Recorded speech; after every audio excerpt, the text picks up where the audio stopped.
Hello guys, मैं हूं सचिन कुमार और आप देख रहे हैं शिक्षा जगत। दोस्तों, आज हम लोग पढ़ने वाले हैं रासायनिक अभिक्रियाएं। चलिए स्टार्ट करते हैं। रासायनिक अभिक्रियाएं। रासायनिक अभिक्रिया एवं समीकरण। रासायनिक अभिक्रिया देखिए, यहाँ पे अभिक्रिया कैसे प्राप्त करेंगे हम। रासायनिक अभिक्रिया एवं समीकरण। रासायनिक अभिक्रिया एवं समीकरण से देखिए, रासायनिक अभिक्रिया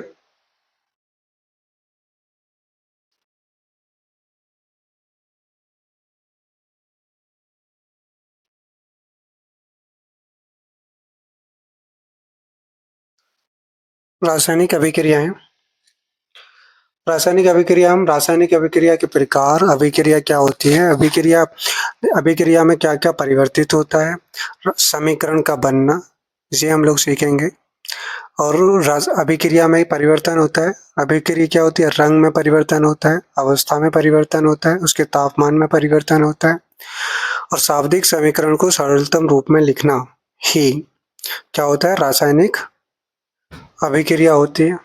देखिए, रासायनिक अभिक्रिया में हम लोग पढ़ने क्या वाले हैं, संयोजन अभिक्रिया पढ़ने वाले हैं, जिसमें कि हम ऊष्माक्षेपीय अभिक्रिया को पढ़ते हैं। संयोजन अभिक्रिया होती है एक ऊष्माक्षेपीय अभिक्रिया। और इसके बाद हम लोग पढ़ेंगे वियोजन अभिक्रिया के बारे में, जो कि ऊष्माशोषीय अभिक्रिया होती है।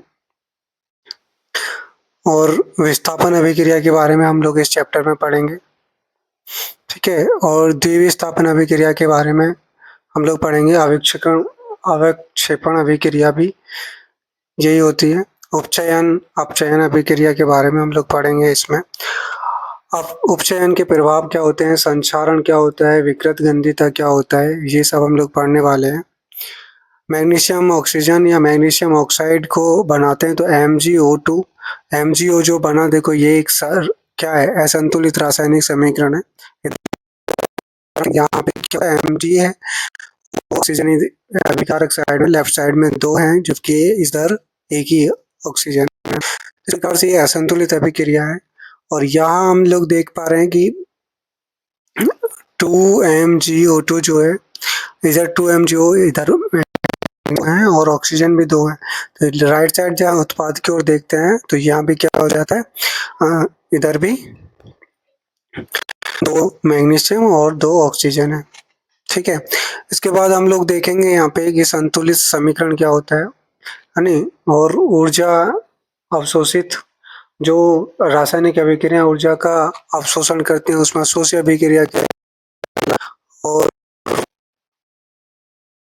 जो या निष्कास्य, और जो जिनसे ऊष्मा निकलती है, ये वाली ऊष्माक्षेपीय अभिक्रिया कहलाती है।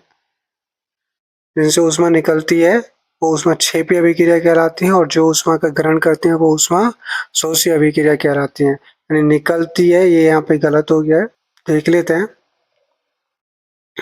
हाँ, MgO2 की ये हम देख रहे थे अभी। यहाँ पे देखिए, यहाँ पे क्या है कि संतुलित रासायनिक समीकरण जो होती हैं वो द्रव्यमान संरक्षण के नियम का पालन करती हैं। परमाणु संख्या समान होती है इनकी। अभिकारक एवं उत्पाद दोनों उत्थित होते हैं। कोई भी रासायनिक समीकरण उसमें अभिकारक होता है, उत्पाद होता है। और इधर हम लोग देखेंगे तो तत्वों की भौतिक अवस्था को लिखना, जैसे कि ठोस है तो उसको S से प्रदर्शित करके सॉलिड, द्रव लिक्विड हो जाता है। जलीय है AQ से कर देते हैं, गैस को G से कर देते हैं। तो इस प्रकार से हम लोग इसमें कर लेते हैं।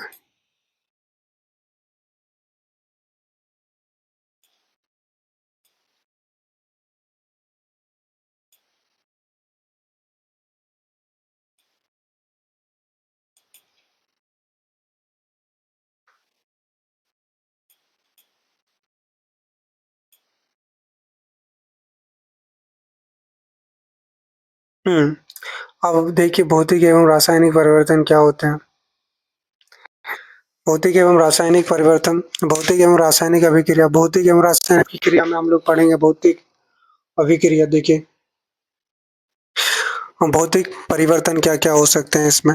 तो वह परिवर्तन जिनमें पदार्थ के भौतिक गुणों में परिवर्तन होता है। वह परिवर्तन जिनमें भौतिक गुणों में पदार्थ कोई भी पदार्थ है उसके भौतिक गुणों में परिवर्तन होता है, परंतु रासायनिक गुणों में परिवर्तन नहीं होता, उसे भौतिक परिवर्तन कहते हैं। उदाहरण के लिए बल्ब का जलना, जल में नमक का घोलना, मोम का पिघलना, जल का वाष्पीकरण, फलों से सलाद बनाना, मक्खन का बर्तन में पिघलना, ये सब भौतिक परिवर्तन है। इनकी भौतिक जो स्थिति है उनमें परिवर्तन होता है। रासायनिक परिवर्तन क्या होता है? तो वह परिवर्तन जिसमें पदार्थ के रासायनिक गुणों में परिवर्तन होता है परंतु भौतिक गुणों में परिवर्तन नहीं होता। वे परिवर्तन जिनमें पदार्थ के रासायनिक गुणों में परिवर्तन होता है परंतु भौतिक गुणों में परिवर्तन नहीं होता, उसे रासायनिक परिवर्तन कहते हैं। जैसे कि उदाहरण बात करें तो यहाँ पे दूध से दही का बनना, है ना, लोहे पर जंग का लगना, इसके आयरन तथा सल्फर से आयरन सल्फाइड का बनना, लकड़ी और कागज का जलना, इनके रासायनिक परिवर्तन होता है और इनकी भौतिक स्थिति में परिवर्तन नहीं होता। ठीक है, तो ये होते हैं हमारे भौतिक एवं रासायनिक परिवर्तन। भौतिक परिवर्तन वे परिवर्तन जिनमें पदार्थ के भौतिक गुणों में परिवर्तन होता है परंतु रासायनिक गुणों में परिवर्तन नहीं होता, उन्हें हम भौतिक परिवर्तन कहते हैं। जैसे कि बल्ब का जलना, नमक का घोलना, मोमबत्ती का पिघलना, इनके भौतिक स्थिति में परिवर्तन होता है।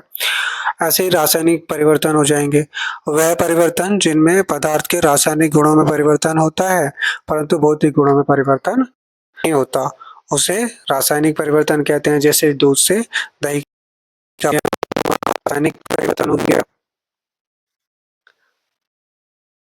अब हम लोग बात कर लेते हैं, देखिए रासायनिक अभिक्रिया। अब रासायनिक अभिक्रिया क्या होती है इसको भी जान लेते हैं। ठीक है, तो रासायनिक अभिक्रिया क्या होती है? देखिए, रासायनिक अभिक्रिया ऐसी ऐसे परिवर्तन जिनमें नए गुण वाले पदार्थ का निर्माण है।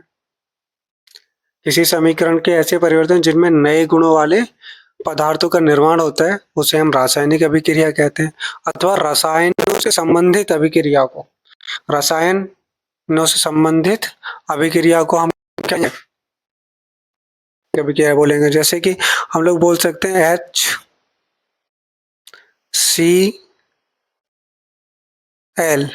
हाइड्रोक्लोरिक एसिड हो गया, प्लस इसमें हम क्या करते हैं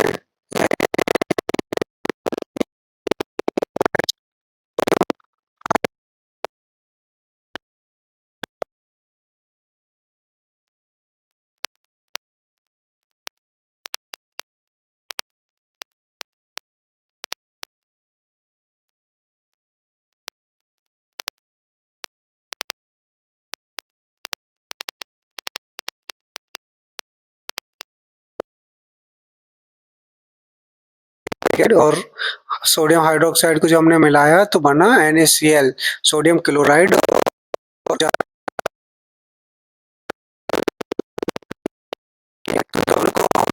मिलाया तो NaCl।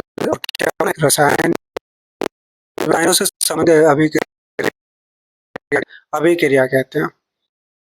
ठीक है, अब जैसे मैंने बोला कि A plus B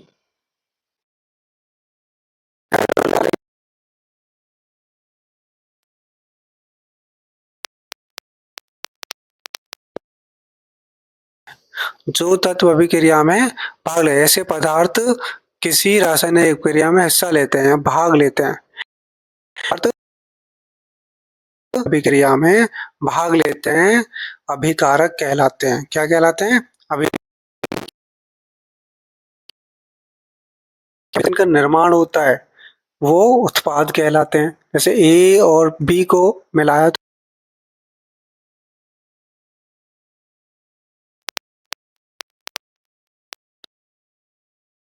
carbon plus oxygen O2, इनको मिलाएंगे तो क्या बन जाएगा?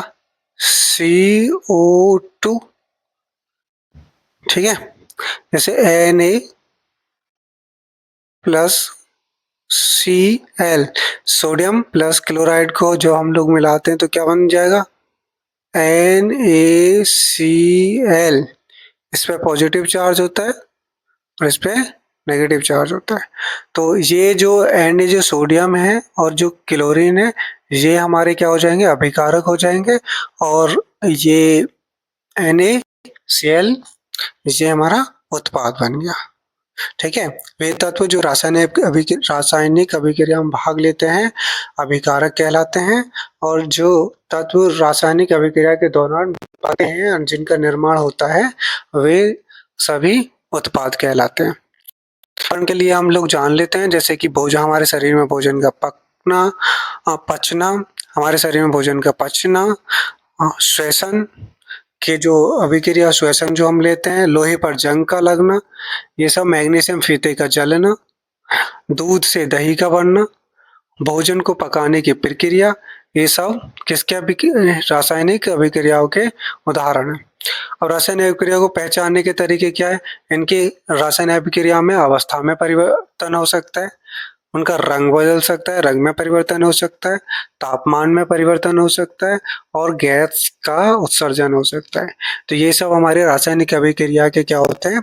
परिवर्तन होते हैं। ये सब उदाहरण है हमारे रासायनिक अभिक्रिया के। ठीक है, अब आगे। ठीक है, तो आज हम रासायनिक अभिक्रिया क्या होती है एक बार फिर से रिपीट कर लेते हैं। क्या होता है? ऐसे परिवर्तन जो नए गुणों का निर्माण, जिनसे नए गुणों का निर्माण होता है, या रसायनों से संबंधित अभिक्रिया रासायनिक अभिक्रिया कहलाती है। और ऐसे पदार्थ जो रासायनिक अभिक्रिया में भाग लेते हैं उनको हम अभिकारक कहते हैं, और ऐसे पदार्थ जो अभिक्रिया के दौरान प्राप्त होते हैं या फिर बनते हैं उनको हम उत्पाद कहते हैं। अगर आपको ये वीडियो पसंद आई हो तो लाइक और सब्सक्राइब कर दीजिए। यूट्यूब चैनल शिक्षा जगत को लाइक और सब्सक्राइब कर दीजिए। Thank you very much.